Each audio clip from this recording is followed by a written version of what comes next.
Assalamualaikum warahmatullahi wabarakatuh. Pada pertemuan kedua ini kita akan membahas terkait tanah. Jadi kalau kemarin sudah dibahas terkait pengertian tanah, asal-usul tanah, kemudian siklus batuan, di mana terkait siklus itu tanah itu merupakan siklus yang berputar dan juga bisa secara aplik, di mana pada kondisi tertentu bagian tanah yang dari bawah bisa naik ke atas karena pengaruh aplik, bisa dari gaya dorong dari air bawah tanah atau adanya gerakan tanah yang bisa menimbulkan naik ke atas, itu pengangkatan atau pengangkatan dari material ke atas. Kemudian kita terkait partikel tanah. Jadi tanah dapat disebut sebagai kerikil atau di bahasa Inggrisnya gravel disingkat G, kemudian pasir sand disingkat S, lanosute M, dan lempung clay C. Jadi ini memberi singkatan ini untuk mempermudah nantinya pada saat klasifikasi tanah.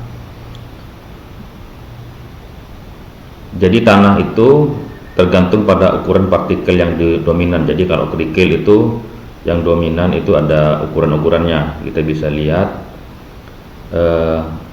tentang batas ukuran butiran tanah ada menurut MIT, Massachusetts Institute of Technology, ada USDA, Department of Agriculture dari Amerika, ada AASHTO, American Association of State Highway and Transportation Official atau Dinas Jalan Raya dan Perhubungan Amerika, dan ada Unified Soil Classification System atau US Army Corporation of Engineers atau US, dan juga US Bureau of Reclamation, Dinas Reklamasi, atau dan US Army Corps, ini dinas tentara Amerika yang bergerak di bidang engineers atau rekayasa teknik.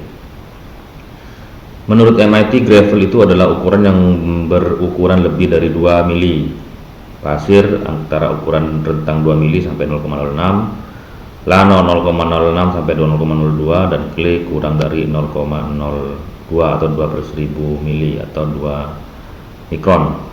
Kemudian USDA lebih dari 2, hampir sama ukurannya. Kemudian AASHTO ini yang sering dipakai oleh jadi acuan untuk mekanika tanah baik di Indonesia dan negara lain. Jadi ukuran gravel itu 76,2 mili atau 7,62 cm sampai 2 mili. Ini ukurannya 2 sampai 0,075, 0,075 sampai 2 mikron atau 2/1000, dan lebih kecil dari 2 mikron. Kemudian USGS atau US Army itu sama dengan, hampir sama, hanya 76,2 sampai 4,75, sand pasir 4,75 sampai 0,075, dan menggolongkan butiran halus diantaranya adalah lano dan lempung kurang dari 0,075.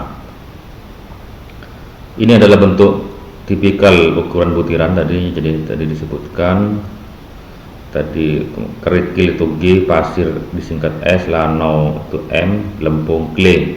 Mungkin rekan-rekan mahasiswa ingin tanya apa itu lano, silakan kalian komen di materi yang sudah saya upload di YouTube. Kemudian pengelompokan tanah, ada tanah berbutir kasar yaitu kerikil dan pasir. Jadi kerikil dan pasir ini disebut berbutir kasar, dan halus itu lano dan lempung M dan clay. Nah, ini gambar tipikal butiran kasar. Di kasar ukuran butirannya, tipikal butirannya ada yang bulat, ada yang agak bulat, ada yang angular sudut, ada yang agak bersudut. Kemudian kita juga mengenal mineral lempung. Jadi lempung adalah merupakan koloid dengan ukuran sangat kecil, kurang dari 1 mikron atau 1/1000 mili.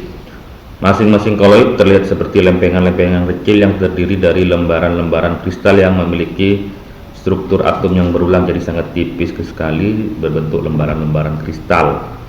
Lembaran kristal tersebut ada yang bernama tetrahedron atau silikasid dan oktahedron aluminasid. Tetrahedron silikasid merupakan gabungan dari silika, tetrahedron, dan oktahedron.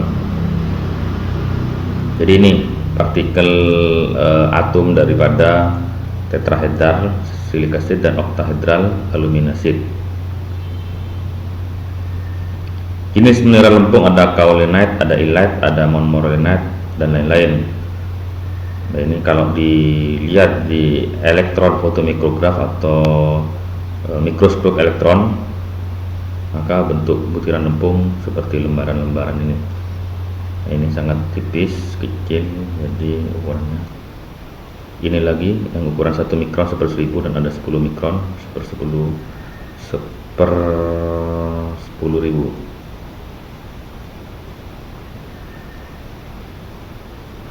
Perilaku partikel tanah lempung. Jadi permukaan bumi lempung bermuatan negatif. Pada tanah lempung kering, muatan positif tersebut diimbangi kaestian bermuatan positif. Jadi lempung itu mempunyai gaya tarik elektrostatik. Apalagi kalau ditambahkan air, maka akan saling terikat antar partikel-partikel. Nah, partikel air yang melekat pada permukaan partikel lempung disebut double layer water, dan bagian paling dekat dengan permukaan partikel lempung disebut absorb water. Jadi mengikat air, menyerap, absorb. Ini saya kira itu dulu kuliah singkat dari kami. Semoga kalian sehat selalu. Mohon maaf. Wabillahi taufiq wal hidayah. Wassalamualaikum warahmatullahi wabarakatuh.